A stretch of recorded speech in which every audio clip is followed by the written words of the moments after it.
suddenly any desire to base my self-worth on being skinny became, oh my God, how strong can I get? Oh my God, my body can do this. Oh my God, I'm so grateful for the fact that I am able to do stuff. And then any dieting that I'd done years ago suddenly went out the window. And I was like, oh my God, if I learn to eat properly and I fuel myself correctly, I can run faster.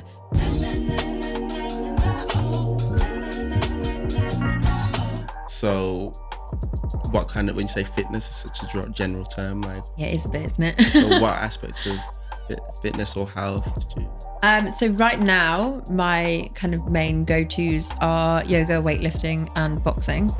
But it all started with when I was living with my friend's family, probably about a year after my dad had died. And like I said, I was in that real depressive state, not getting out of bed, not doing anything. I was on benefits and unemployed, and everything just seemed a bit bleak. And then I heard about yoga. And as cliche as it sounds, I was like, I am clinging on to anything that will help me right now. So obviously I'd got the medication in place. I was waiting for therapy, starting to build that stable environment, but I needed to move again. And I used to play a lot of hockey and sort of quite a bit of tennis and stuff when I was younger. And I found this yoga class that was not that far from where I was living.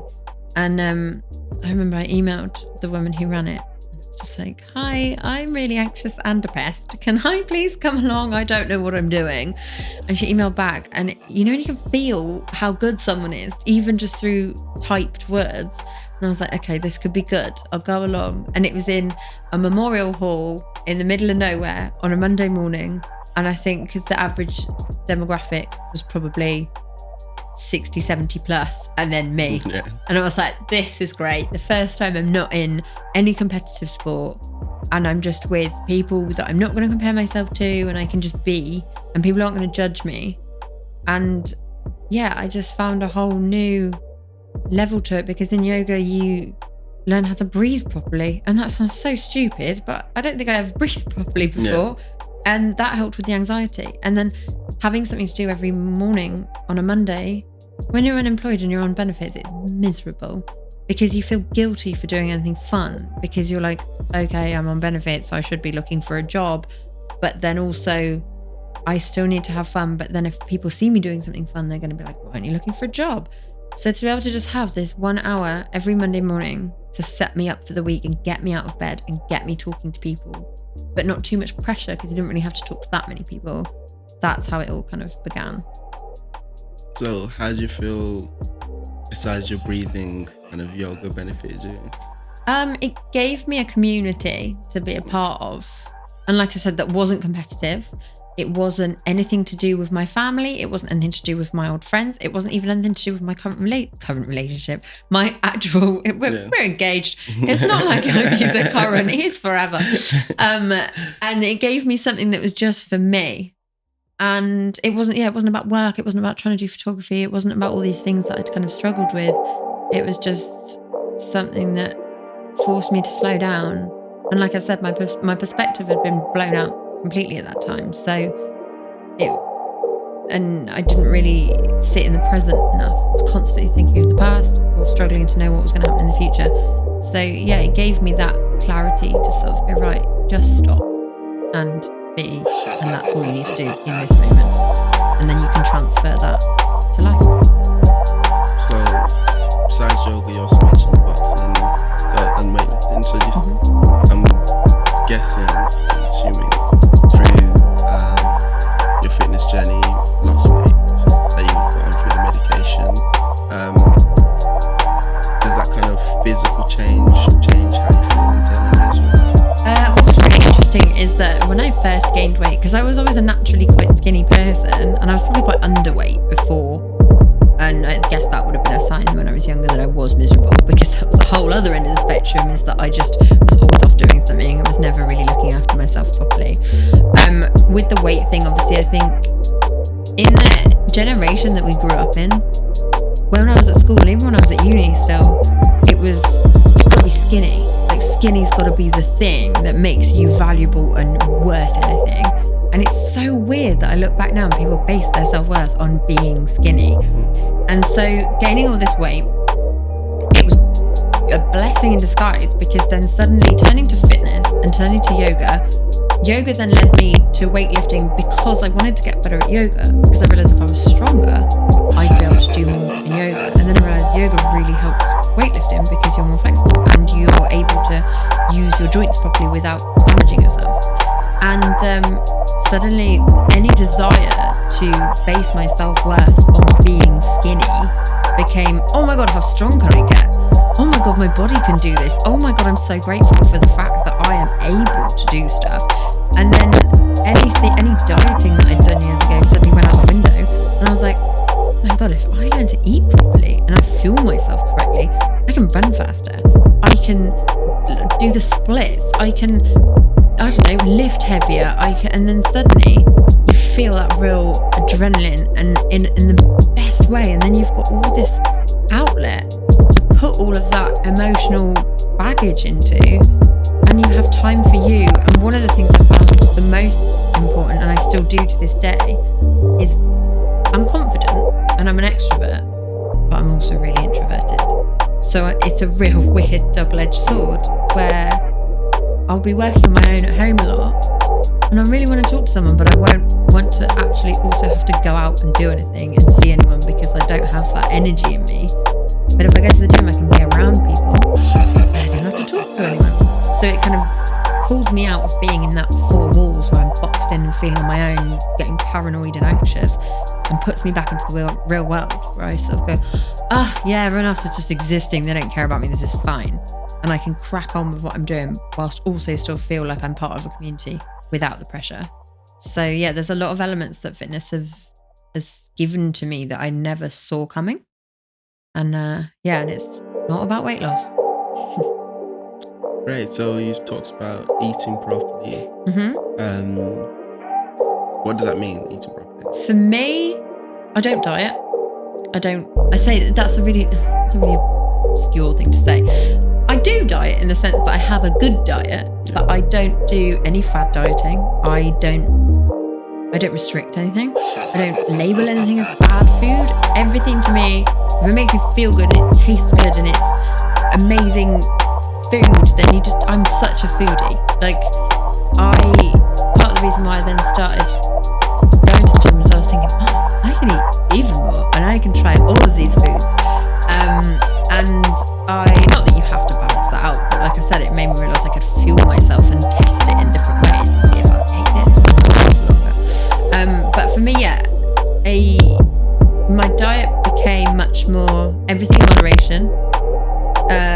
Obviously you can eat to excess occasionally. We've all sat there with several bars of chocolate and, cried into a tub of ice cream.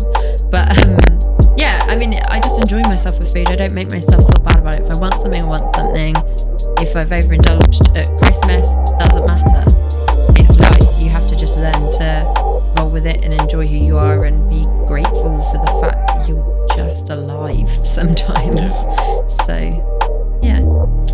Speaking of kind of eating right and feeling better as a result, have you ever heard of Jordan Peterson? No. Okay. I thought you'd have heard of him, and you must less likely to have heard of his name. But he's kind of like this motivational speaker. Let's call him that. It's not what he is exactly. It's easy understanding. But his daughter,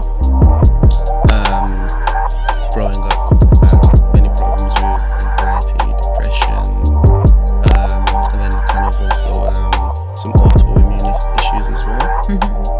And like she was on antidepressants from the age of 12, this kind of thing. When she got to uni, it got worse because she was eating bad, and she ended up in this spiral. But she reached a point where she's like, I need to do something about this. So what she ended up doing is slowly eliminating things from her diet. So I guess the obvious one is gluten. That's kind of a lot of people struggle with gluten when they realise that they're not. And then over time she ended up just eating basically meat and vegetables. And then it's like, oh, my depression's gone, my anxiety's gone, just from eliminating foods. And she told her dad, look, you need to try this because dad also had depression. And there's an interview with them on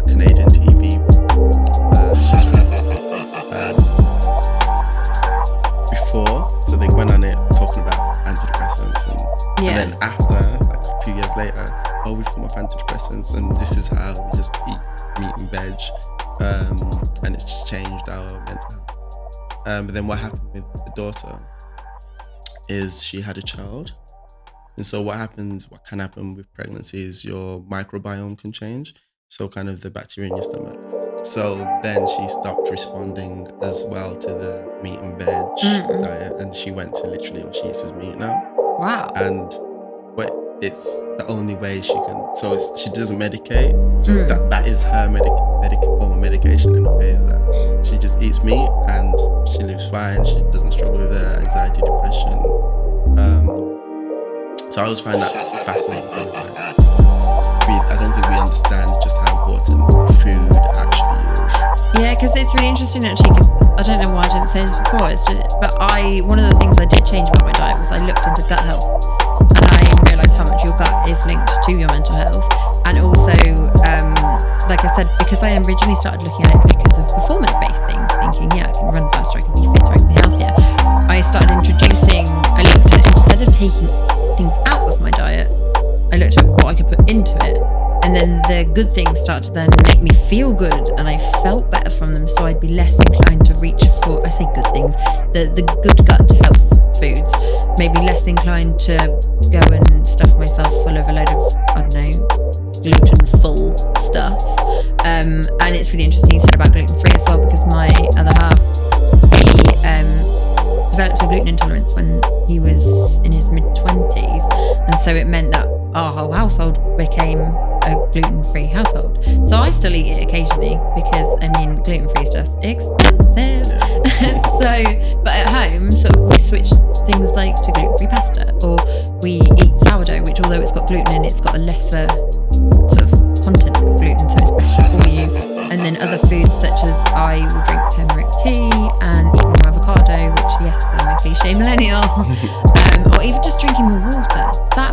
That was a huge game changer, to wake up and drink a pint of water rather than a coffee. Who knew that would be a huge difference? So there are all these tiny changes, and then when I start to realise how the small changes made so much more difference than one big change, that's when my outlook on everything kind of shifted.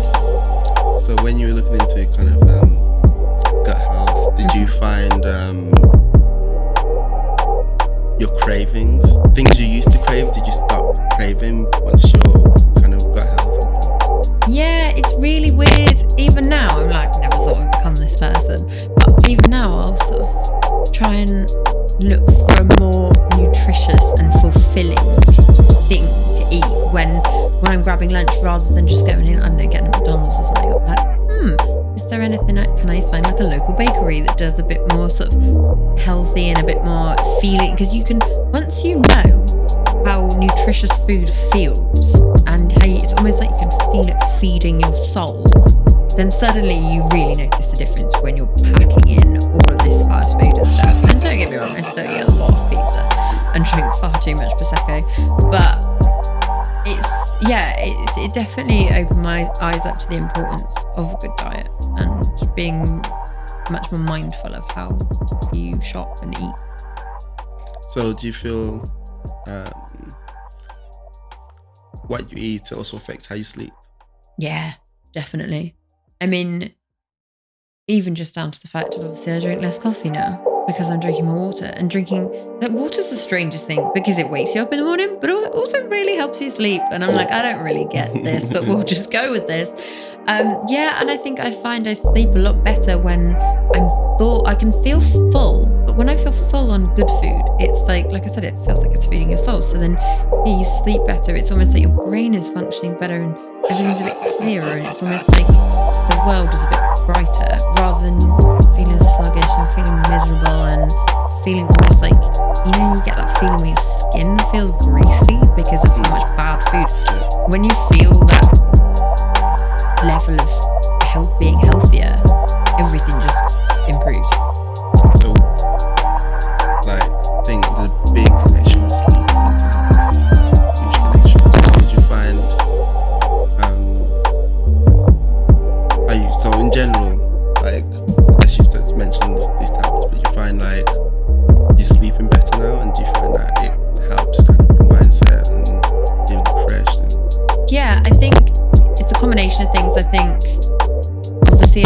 for sleep medication all the time. That's just in real necessary situations because it's quite an addictive drug, so you have to be quite careful of when you use it. So I don't ever get prescribed enough to be able to take one every night.